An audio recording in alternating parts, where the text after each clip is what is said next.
Hello friends, कैसे हैं आप सब। मैं आपका अपना मित्र एडवोकेट एस मिश्रा लीगल दर्पण चैनल में स्वागत करता हूं।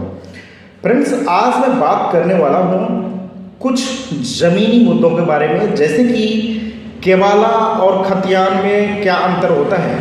आपके पास यदि ज़मीन का कोई खतियान नहीं है या फिर नक्शा नहीं है, तो उस नक्शे को, खतियान को, यानी ज़मीन के कोई भी कागज़ यदि आप निकालना चाहते हैं तो कहाँ से वो ज़मीन का कागज़ प्राप्त करेंगे।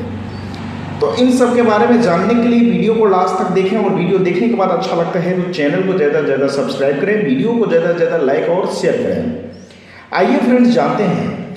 फ्रेंड्स, ज़मीन का मुद्दा, ज़मीन का विवाद दिनों दिन बढ़ता जा रहा है।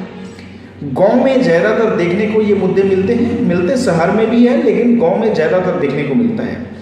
ऐसे में बहुत सारे ज़मीन ऐसे हैं जिनका व्यक्ति के पास कब्जा तो है, लेकिन उस ज़मीन का प्रॉपर पेपर उसके पास नहीं है। तो उस स्थिति में उस ज़मीन का पेपर वो कहाँ से कैसे प्राप्त करेंगे, तो आइए इसके बारे में पहले जानते हैं। ज़मीन का सबसे बड़ा चीज़ होता है कि आप जिस किसी प्लॉट पे रह रहे हैं, जिस ज़मीन पे रह रहे हैं, उस ज़मीन का आपको खाता खेसरा नंबर पता होना चाहिए।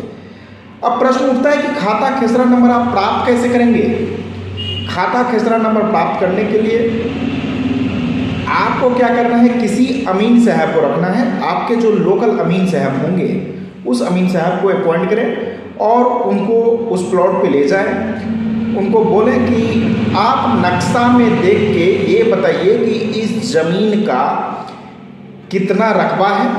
रकबा मतलब टोटल कितना ज़मीन है, इसका खाता नंबर क्या है, खेसरा नंबर क्या है, जमाबंदी इस ज़मीन का किसके नाम से है।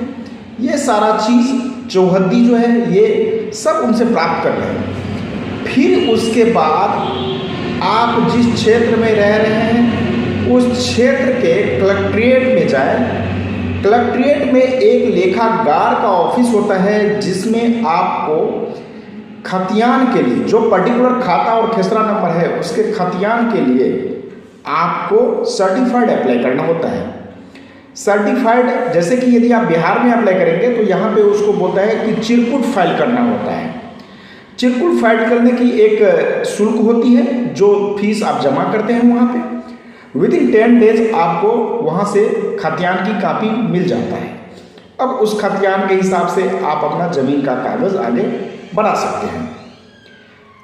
अब बात करते हैं कि केवाला और खतियान दोनों ही अलग अलग चीज़ें होती हैं, लेकिन व्यक्तियों को इसमें कन्फ्यूज़न होता है, क्योंकि कुछ ज़मीन जो है, ज़मीन दो टाइप का होता है।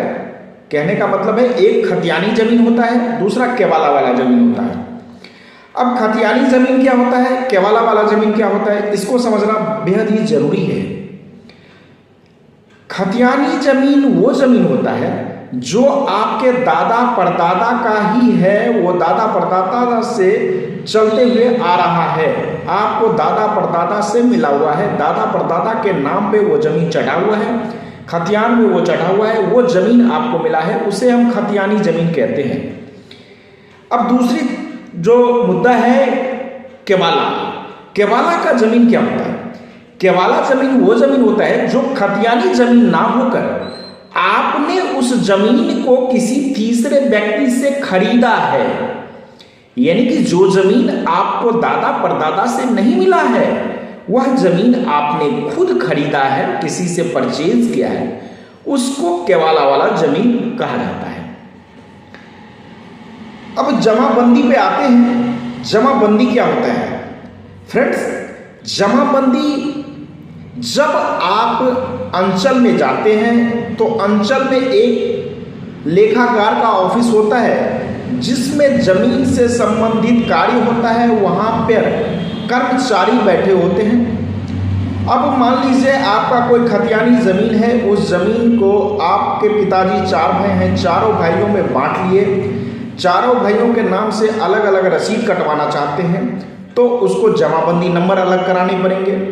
अब जमाबंदी नंबर अलग कहाँ पे होगा, ये आपके जो अंचल हैं, ब्लॉक हैं, उस ब्लॉक में जाके आप कर्मचारी को वहाँ पे अपने वंशावली का प्रारूप देंगे, प्रतिलिपि देंगे, खाता खसरा नंबर, चौहद्दी नंबर, जो भी डिटेल है ये सब देंगे। वहाँ पे सबका एनओसी लगेगा, वहाँ पे जाके आप बताएं ये सब चीज़ें। और फिर उसके बाद जो है रजिस्टर 2 में वो जमाबंदी नंबर अलग करेंगे। फिर आपको अलग अलग नाम से जमाबंदी नंबर हो जाएगा, खाता खसरा नंबर हो जाएगा, और उसके बाद आपका रसीद आपके नाम से कटेगा। तो ये कुछ जानकारी थी ज़मीन के बारे में जो आप लोगों को देना मैंने बेहद ज़रूरी समझा, क्योंकि ज़मीन का विवाद दिनों दिन बढ़ता जा रहा है। ऐसे में बहुत सारे व्यक्ति परेशान रहते हैं कि मेरा कब्जा तो है लेकिन मेरा कागज़ नहीं है, कैसे बनेगा। तो सिंपल कागज़ बनाने के लिए मैंने आपको बताया, एक अमीन साहब को रखिए, जो ज़मीन का कागज़ नहीं उस ज़मीन पे उनको ले जाइए, उनको बोलिए कि नक्शा में देख के बताएं कि इस ज़मीन का खाता खसरा नंबर क्या है, जमाबंदी किसके नाम से है, ज़मीन का रकबा क्या है, ज़मीन का चौहद्दी क्या है, ये सब देख के 1000 रुपीज़ की स्टाम्प पेपर लीजिए। जितने उसमें शेयर होल्डर हैं, हिस्सेदार हैं, उतने पेपर खरीद के सब पे एक ड्राफ्टिंग कर लीजिए, उस पर सबका सब साइन करा लीजिए, 2-2 विटनेस का साइन करा लीजिए, और ये सब सारी चीज़ें लेके कर्मचारी के पास जाइए। आपका कागज़ बन जाएगा, आपके नाम से रसीद कट जाएगा, वो रजिस्टर 2 में जमाबंदी भी आपके नाम से अलग कर देंगे। फ्रेंड्स, जानकारी कैसा लगा आप मुझे कमेंट करके ज़रूर बताना है। कोई कन्फ्यूजन हो तो मुझे कमेंट करना, रिप्लाई देने का मैं कोशिश करूँगा। आज तक के लिए इतना ही, फिर मिलते हैं नेक्स्ट वीडियो में, तब तक के लिए धन्यवाद।